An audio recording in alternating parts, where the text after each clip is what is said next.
Muy bien. Estoy feliz siempre de ver a mi hermano Micho González. Siempre. Siempre. Charlie. Pero está Charlie. Están mejorando. Muy bien, muy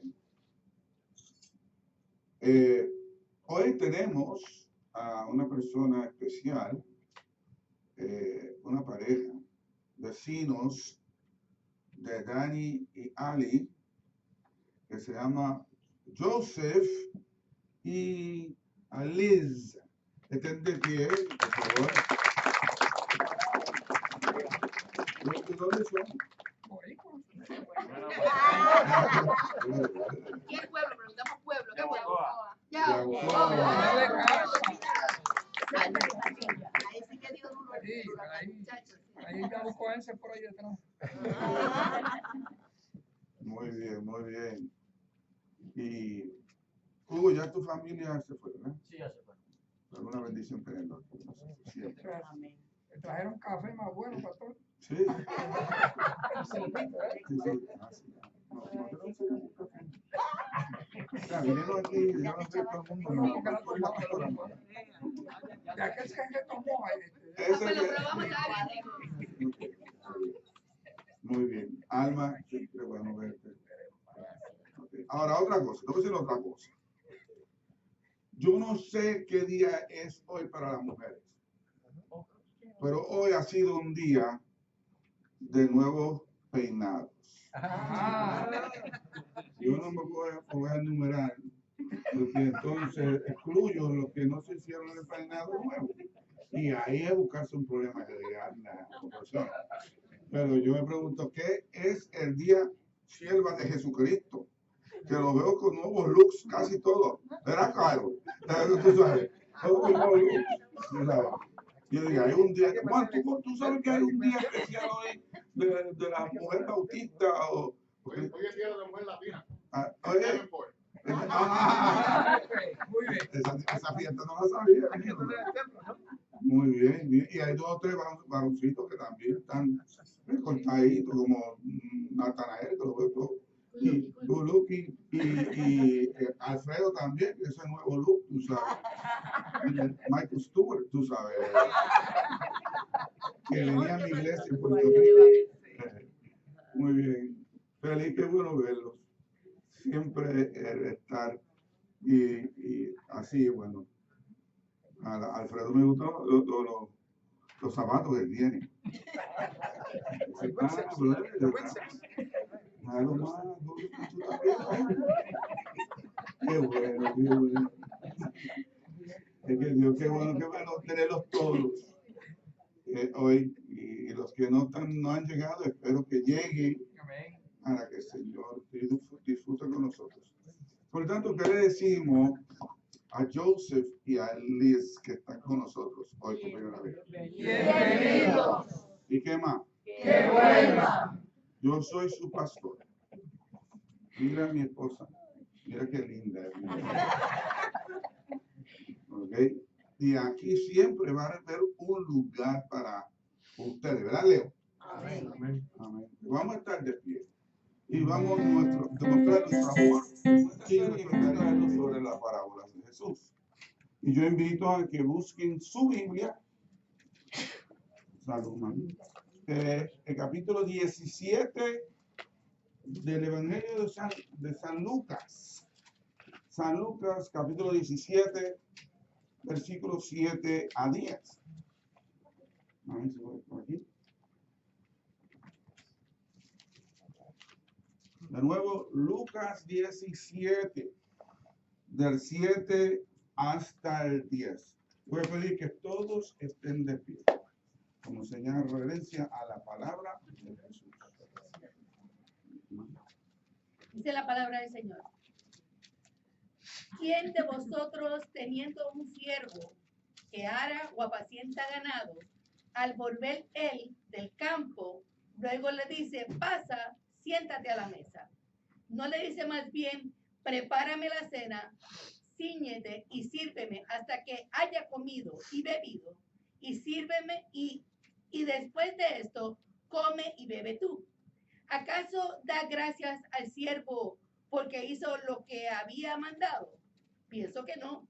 Así también vosotros, cuando hayáis hecho todo lo que os ha sido ordenado, decid, siervos inútiles somos, pues lo que debíamos hacer, hicimos.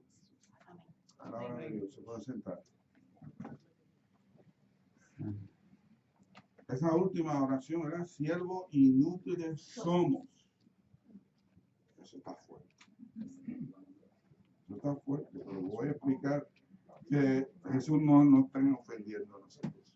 No está diciendo que somos inútiles.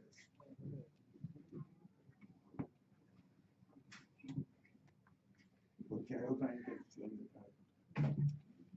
Yo estoy experimentando que las explicaciones que estoy dando a las palabras de Jesús está trayendo mucha luz a mucha gente.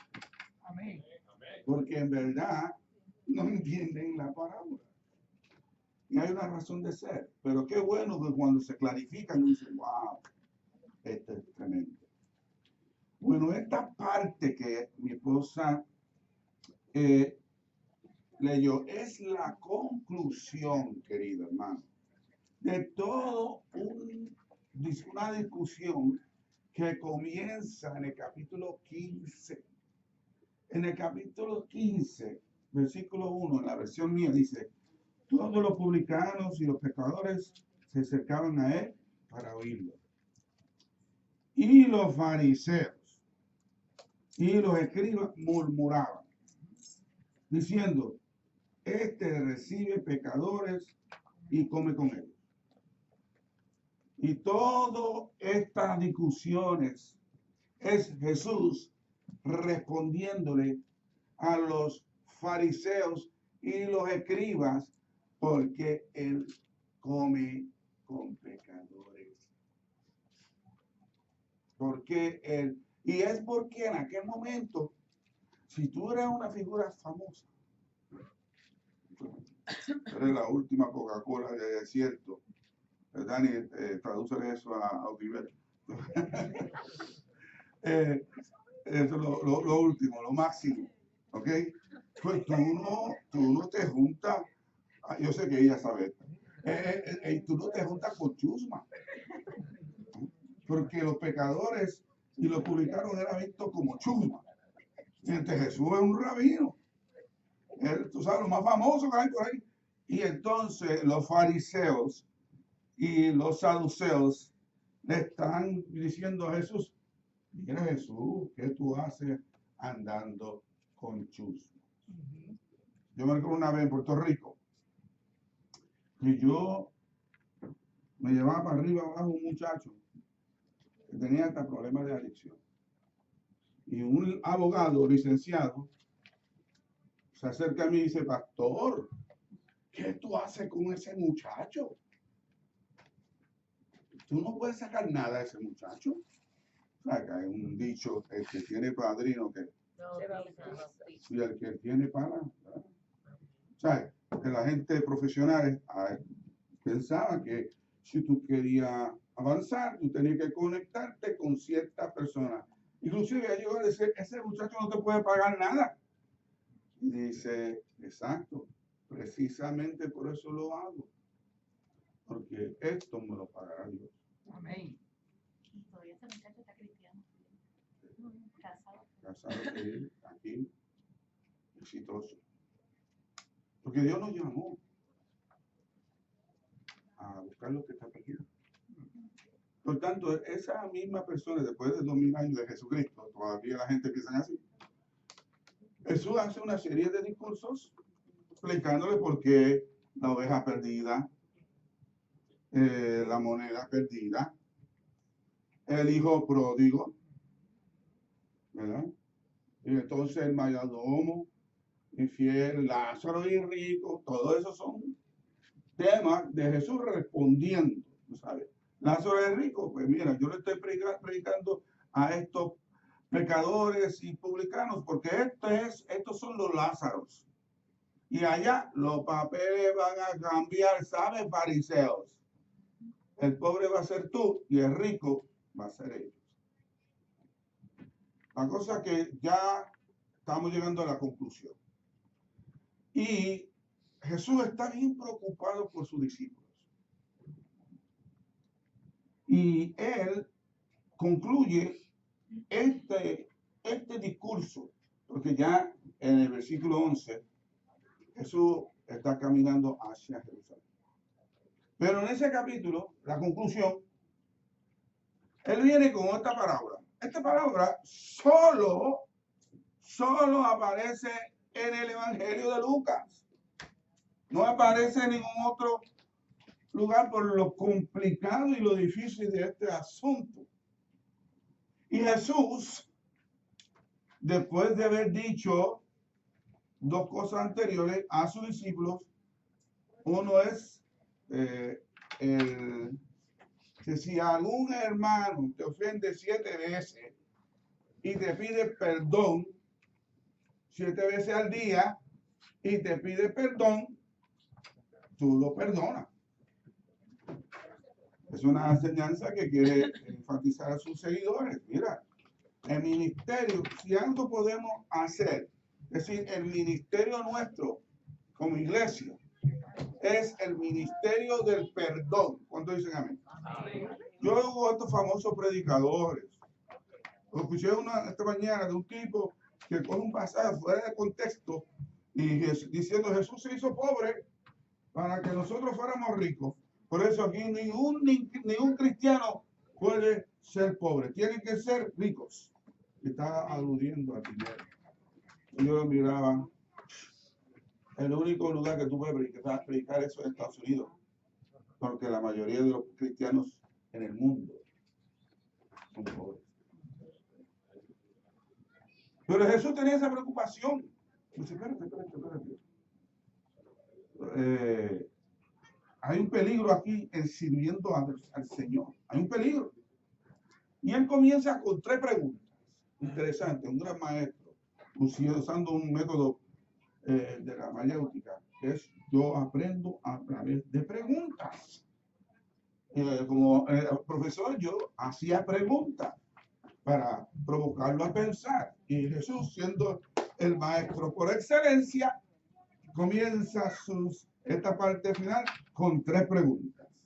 La primera dice, ¿y quién de vosotros que tiene un siervo labrando o pastoreando, cuando venga del campo le dirá, pasa enseguida y reclínate a la mesa? Esa es la versión mía.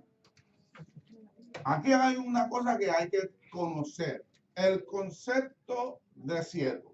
Obviamente esto está dirigido directamente a los apóstoles, pero indirectamente a los fariseos y los escribas. ¿Why? Porque los apóstoles no tenían chavo para costearse un esclavo. La esclavitud en ese tiempo, en vez de ser, tú sabes, el concepto de explotación y abuso, la esclavitud era un medio de sostenerse económicamente. Por tanto, ser esclavo era visto como tener trabajo, porque la gente en aquella época moría de hambre. Por tanto, si tú tienes un jefe a la cual tú sirvas, eso garantiza casa, comida, ropa, un sostén.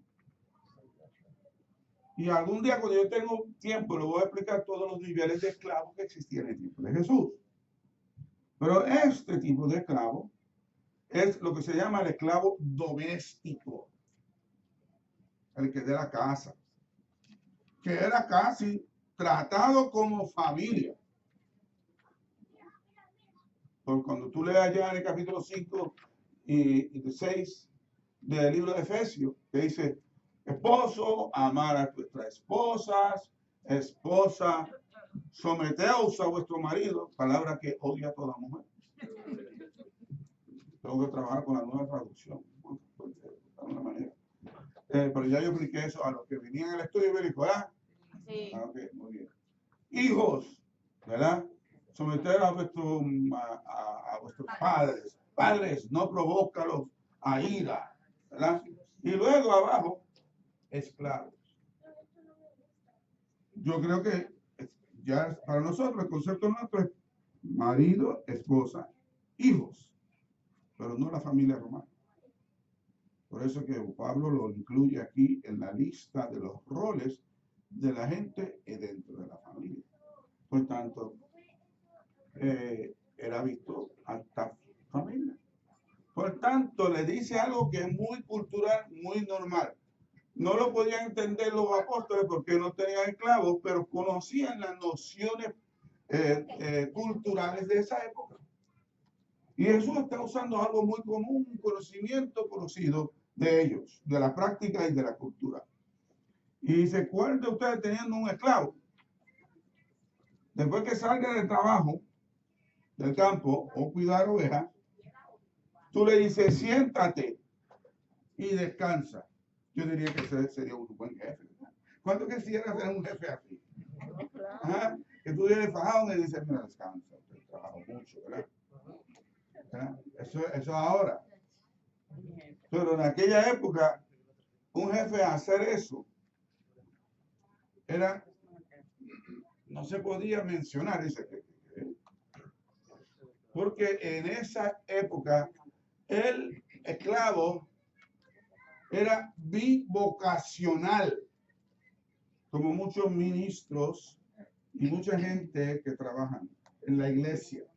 Tienen un trabajo adentro de la iglesia y tienen otro trabajo fuera de la iglesia. Inclusive ese va a ser, si la iglesia no prosperan económicamente, ese va a ser el nuevo modelo de los pastores del siglo XXI, si sobreviven, porque los promedios no están muy buenos. Vocacional, tiene que haber dos trabajos, ¿verdad? Como ahora la familia. La familia, ojalá un solo hombre pudiera trabajar, pero la realidad, si queremos sobrevivir muchos de nosotros, tenemos que tener dos trabajos. ¿Verdad que sí? Tener dos trabajos. Pues en esa época era visto así. Tenía uno trabajo externo y otro externo. Entonces, la respuesta a eso sería no. ¿Verdad? Son estas preguntas que hace Jesús que se contestan por sí solas. Que me recuerda el dicho nuestro, al buen entendedor. Por tanto, es verdad que usted no hace, si usted tiene un esclavo y viene del campo y llega a la casa, tú no dices siéntate y descansa. No, eso no era la costumbre. Entonces Jesús dice otra pregunta. Le dice, ¿no le diría más bien, prepara algo para que yo cene? Cíñate y sírveme hasta que coma y beba yo. Y después de esto comerás y beberás tú. Suena casi como explotación. Tipo de explotación. Mira, en la cultura latina, casi todos nosotros tenemos esta cultura. Mami cocinaba y nosotros íbamos a la mesa. ¿Y a quién tú crees? Le daban el primer plato. ¿Qué fue? A papi. Iba ahí el primer plato. Y nosotros pidiendo el plato de papá. Pero eso era así, porque él era el dueño de la casa, era el jefe, el que sostenía la familia. Después repartía a todos los demás. La única pena que mami comía final. y en la cocina. La misma costumbre, pero con este claro. Le dice, ok, tengo hambre. Yo imagino que el tipo entró cansado, todo sudado, allí, y el jefe de la casa, el dueño, dice, tengo hambre, me vas a cocinar ahora. Señor, ¿por qué soy esclavo? ¿Por qué tú me hiciste como este tipo? Bueno, que sí. Yo me imagino que dice sí. Ay, ¿hasta cuándo? Hay muchas mujeres que son así. Ay, ¿hasta cuándo? ¿Por qué no me dice más que yo no quiero cocinar? ¿Por qué no van a hacer? Chacho, no hay hombres que no dan un tajo ni en defensa propia. No cocina, ni pagando. Y no sabe que aquí es un varón. Y han dicho por ahí que los mejores que cocinan son varones. ¿Cómo yo cocino hoy? Riquísimo. Para que me Varón, quiten si quiere los ejemplo, su pastor. Mi amor. ¿Ok? Miren lo que está ahí. Yo tengo que admirar a las esposas cristianas. ¿Cuántos aquí son esposas? Levanten las manos. Y son cristianas. Mira. Una vez había una señora que estaba teniendo una pelea con su marido. Y ella se normalizó y le habló suave. Es un milagro, eso es un milagro. Las mujeres no separan las emociones de la razón, son los dos. Y si normalizan, montan cara. ¿Tú no te das cuenta? Ahí.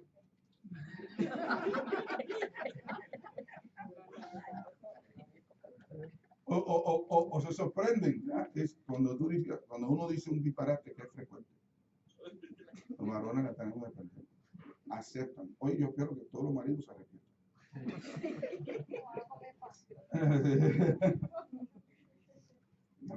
O te dan esa cara, porque tú dices un disparate y entonces te miran así, la mujer. Y tú en tu mente dices,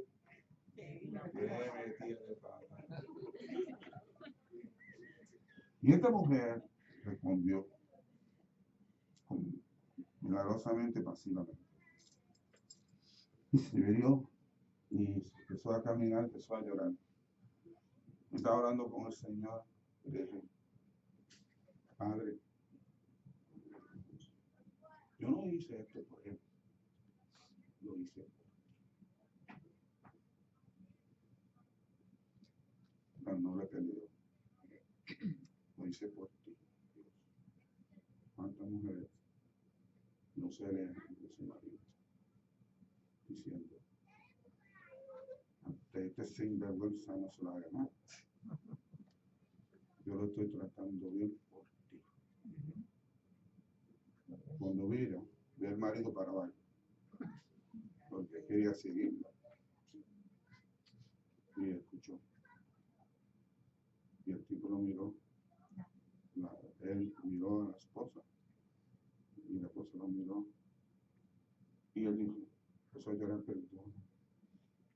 perdóname por lo que he hecho, por lo que te di. Empezó a llorar. Y entonces ella se decía allá misma, Señor, ¿verdad que tú?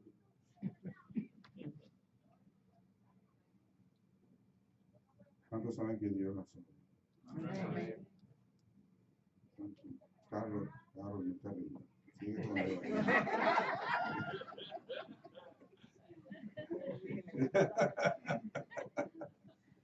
Tere. Rosa, tranquilo. Y esto era una costumbre. El jefe tenía absoluto mandato. Y tú no tenías, si eres esclavo, tú no podías decir que no. Tenías que cumplir, tenías que ser obediente.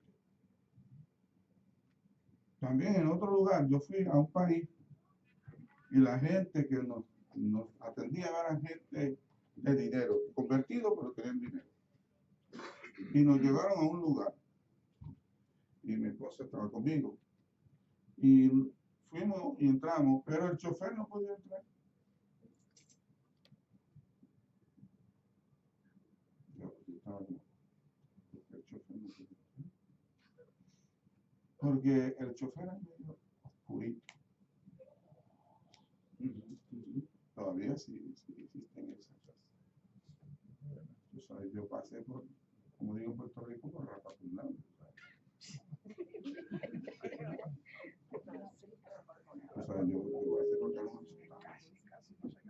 La cosa es que después que todos comemos, el dueño o el que estaba pagando recogía la comida,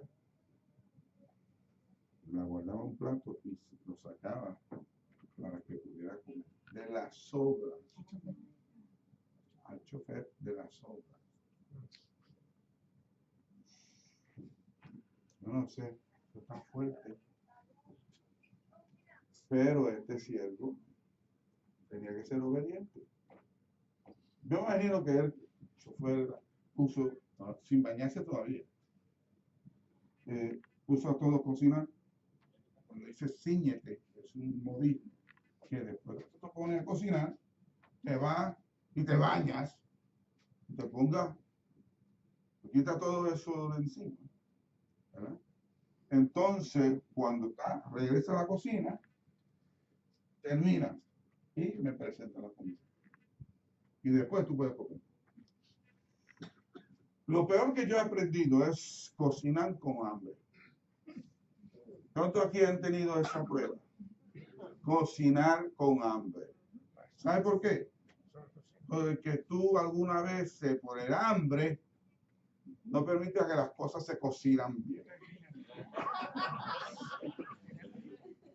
Por tanto, este siervo tenía que tener una fuerza de voluntad increíble para servirle a otro después de un día largo cansón de trabajo. ¿Ok? Esta segunda contestación es no. Tiene que servir primero al amo. Y la tercera, que fue la más fuerte, Jesús le dice, ¿acaso os das gracia al siervo porque hizo lo que se le había ordenado? Ay, yo no sé. Qué difícil es pasar las cosas cuando le mandan. ¿Cuántos han tenido ese problema? Le mandan a hacer una cosa, que no te dicen, por favor, lo puedes hacer. Lo vas a hacer y lo vas a hacer ahora. Algo que se llama la carne. Yo no estoy hablando de lo que se está cocinando en la olla, sino de lo que se está cocinando en el corazón. ¿De qué? Usted me perdona. Si tú quieres algo de mí, tú no me vas a hablar así. Porque tú te sonríes. ¿Acaso le da gracia? En nuestro tiempo nosotros aprendimos por Jesús dar gracias a Dios por todo. Yo soy creyente de aunque sea el mínimo, gracias, Señor. Sea el mínimo. Ayer en el hospital estaba bregando con un muchacho que estaba bregando con un policía de Kissimmee, que tiene un ministerio en la escuela pública, entre la edad de 10 y 15, y él me estaba preguntando, pastores, y empezó a preguntar muchas cosas. Yo le dije de una experiencia, porque él está frustrado, y los muchachos que vienen a él están frustrados de que son pocos los logros que han alcanzado, y él con eso muchacho.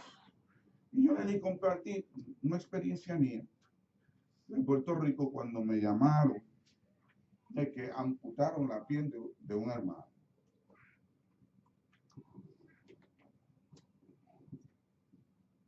Entonces, yo digo, ¿qué le voy a decir a una persona que le cortaron la pierna? ¿Qué le voy a decir?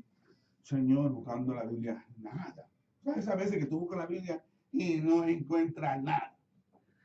Y el Señor hoy está mudo, Dios.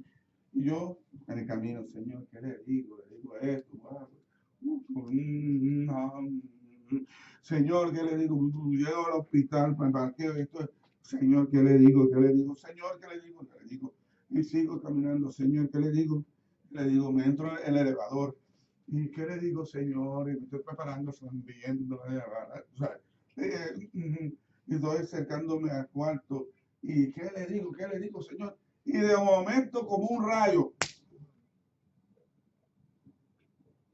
el Señor, el Espíritu me dice en mi corazón, no le hables de lo que perdió, háblale de lo que todavía tiene. Aleluya. Eso fue el Espíritu Santo. Y yo me acerqué a él, vi, le agarré la pierna. Oye, qué fuerte está esta pierna. En los brazos, qué fuerte están tus brazos. Y ahí cada parte, casi toda parte de su cuerpo, estuve diciendo, qué bueno, qué bueno, qué bueno, qué bueno. Y el cambio en su cara fue completamente. Muchas veces hay que dar gracias, aunque sea mínimo, siempre recordando lo que todavía tenemos.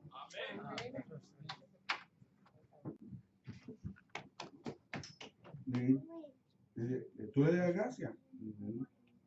No, le dice. De ninguna manera, tú no agradezcas al cielo. ¿Por qué? Porque es su trabajo. ¿Okay? Entonces viene y dice, le va a dar gracias por lo que tú le habías ordenado. Y esa palabra ordenado es bien fabulosa. Solo es bien especial. ¿Okay? Es una palabra que significa no la idea de obedecer un mandato, sino colocar sus cosas en prioridades. Cuando tú estudias las cartas de Lucas, él dice que él hizo todo y puso en orden la verdad.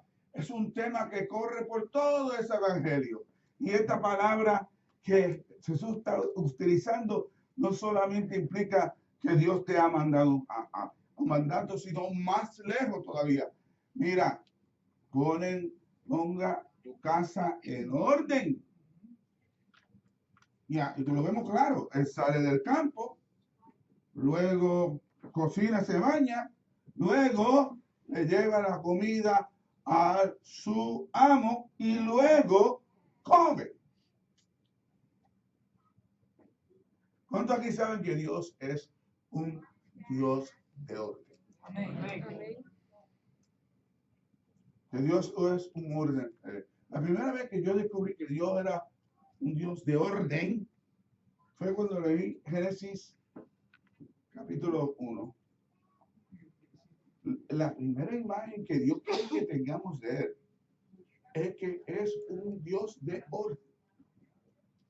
Inclusive, el pasaje 2 dice, capítulo 1, versículo 2, y el mundo estaba desordenado y vacíos, y las tinieblas estaban sobre la faz del abismo, mas el Espíritu de Dios. Yo siempre me encanta el principio bíblico ahí, que mira, cuando hay presencia de desorden, vacío y tiniebla, no implica la ausencia de Dios. Amén. Cuando dicen amén. Amén. Digo todo lo contrario. Cuando algo así está presente, es que Dios se está cocinando ya. Porque la palabra allí, que el Espíritu Santo se estaba moviendo sobre la faz de las aguas, es la idea de una gallina, ¿verdad? Sentado sobre los huevitos que ella tiene. O sea, que el Espíritu Santo algo se está calentando. Cuando viene el problema, la dificultad, la situación, no te tiras a perder. Algo se está cocinando, Dios. El Espíritu se está moviendo en mi vacío, en mi oscuridad y en mis tinieblas. Aleluya. Ya mismo voy a salir de ahí. Y el versículo 3, lo primero que Dios dice es, sea la luz. Hermano, yo le digo a todos ustedes les voy a decir, que allá mismo se te va a prender la bombilla. Ya mismo. Porque Dios es un Dios de orden. Y tú te puedes encontrar confundido. ¿Y cómo salgo de esto? ¿Y cómo resuelvo aquello? Tranquilo, Bobby. Dios ya, si Dios está en tu vida, ya mismo Dios prende la bombilla. Y tú sabes, yo aprendí algo poderoso. Mientras más luz tú tienes en tu vida, mejor tú puedes trabajar. Es bien difícil trabajar en tinieblas. Entonces tuve 1, 2, 3, 4, 5, séptimo día. Dios es un Dios de orden. ¿Cuántos dicen amén? Amén. Y Jesús le dije, ¿y acaso tú le vas a dar gracia? No, porque le tocó lo que tenía que hacer, lo que se le mandó a hacer. Entonces viene Jesús, y aquí es que la cosa se vuelve difícil. Dice, ahora, así también vosotros. El cuentito lo dije aquí, pero aquí viene la aplicación. Así también vosotros, cuando hayáis hecho todo lo que os he ordenado, decir, siervos inútiles somos, porque hemos hecho lo que debíamos hacer. Ok. Este es el concepto del deber. Jesús se la tiró bien fuerte. No, hermano, es que el liderazgo en la iglesia, las cosas espirituales. Jesús sabe que existe un peligro de la altivez espiritual, el orgullo espiritual, que es el problema que están teniendo los fariseos y escribas, que están en esos puestos altos religiosos y ahora tienen una altivez que creen que son la última Coca-Cola del desierto. Jesús dice, ellos están en esta mesa, pero no son de la mesa. Ustedes no aprenden así. Porque yo te voy a usar con poder y hay el posible pecado que te sube a la cabeza. Cada vez que yo te mando a hacer algo y tú lo haces y detrás de eso viene una bendición, una victoria, usted tiene que utilizar tu autoterapia.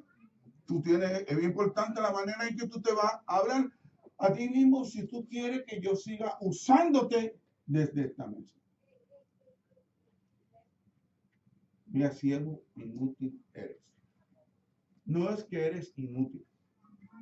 No es el término. Yo creo que eso en español es muy fuerte. En el original no es esa idea. La palabra tiene la implicación de que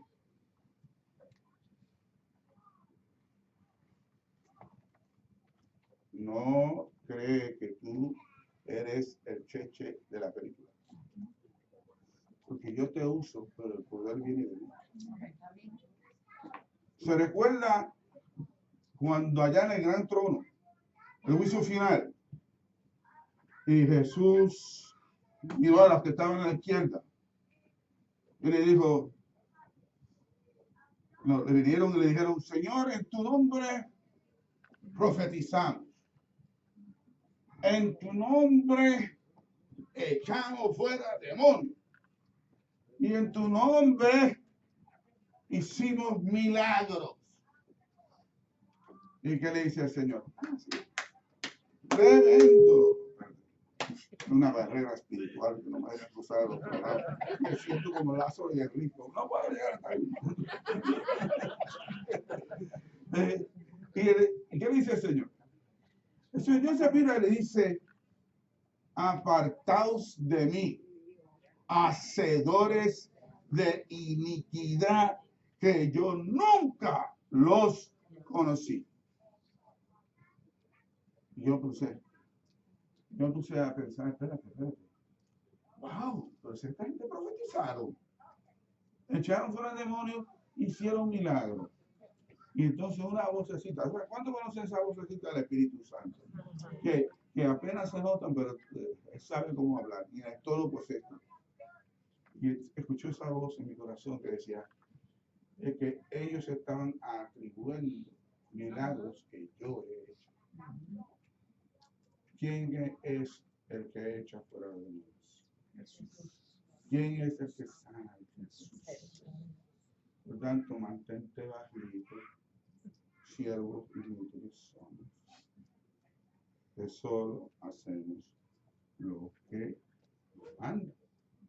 De una manera, mantente humilde. Todos los evangelistas, los evangelios enseñan este concepto. En el capítulo 13 de Juan, cuando Jesús se dobla y le lava los pies a sus apóstoles, que hermano, déjame decirte a ti, culturalmente en esa época, eso era un escándalo, porque esa posición de lavar los pies a una persona era un puesto que solo hacían las mujeres de la casa o los esclavos. Por tanto, cuando Jesús dobla, asume el rol de la mujer doméstica de la casa o del esclavo doméstico. Y le lavó los pies y le dijo, el ejemplo lo he dado para que siga mis pasadas. Si yo soy maestro y señor, y bien dice que lo soy, si yo le he lavado los pies a ellos, también ustedes. Porque el ejemplo aquí es, el que quiere ser grande entre vosotros, sea vuestro servidor. El éxito cristiano no es el alcance de la iglesia. Está en a quien, la cantidad de gente que le encanta servir. El éxito está en tu servir.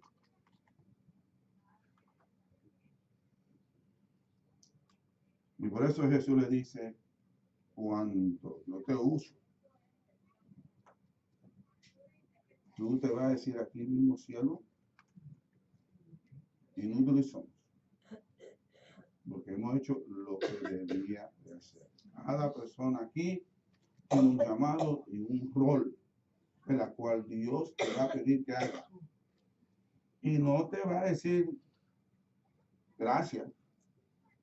Como decía Pablo. Pablo dice, me he impuesto esta norma, o decido gozarme en hacerlo, o no, o hacerlo, porque es mi responsabilidad y lo tengo que hacer. Por tanto, él dice, prefiero hacerlo con alegría.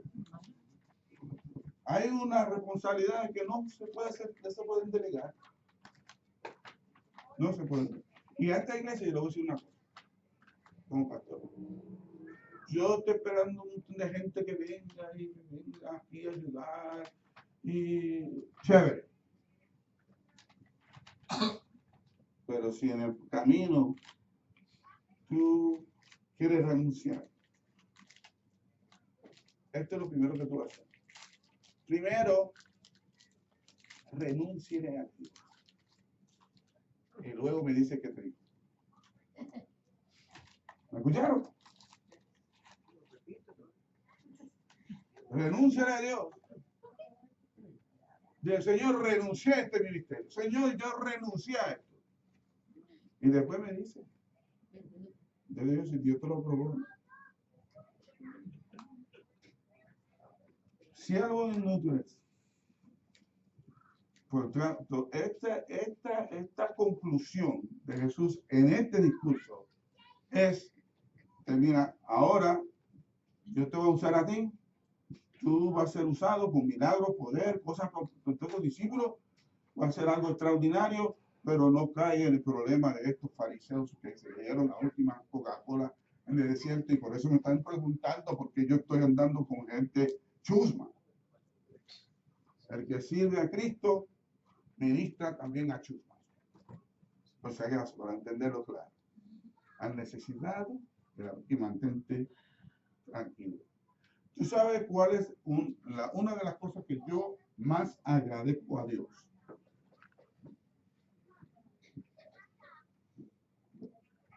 Que me use. Y te explico. Hermano, Dios usa a quien quiere. ¿Tú ves que yo soy el único por suerte trabajo? No, Señor. No soy Apocalipsis, dice, cuidado, que nadie te quite tu corona.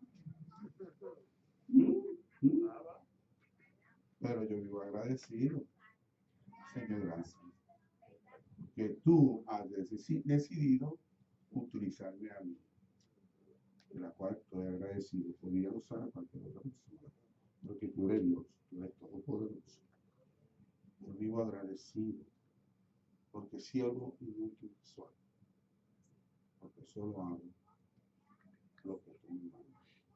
Por eso, cuidado de ponerte contra el pastor, porque yo estoy siguiendo a quien me está mandando. Y esta es la razón de esta palabra.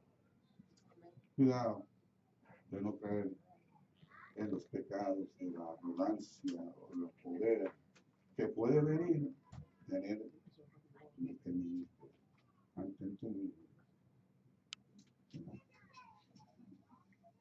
Y si yo solamente te mando, tú eres un siervo que yo te mando, y eso es todo lo que hace. Inútil. Pero tú puedes upgrade tu llamado. Porque Jesús introdujo otro concepto que no está aquí, lo vemos más adelante en Lucas. Y es famosa frase: vaya la segunda milla. Eso no lo voy a predicar, pero lo predicaré en esta misma hora por este mismo canal. Y vamos a estudiar las parábolas de Jesús. Por tanto, ahora te decimos todo el tiempo, Señor, siervo tuyo soy, inútil, porque solamente hago lo que tú me mandas. Y ese es el tipo de inutilidad que yo quiero experimentar.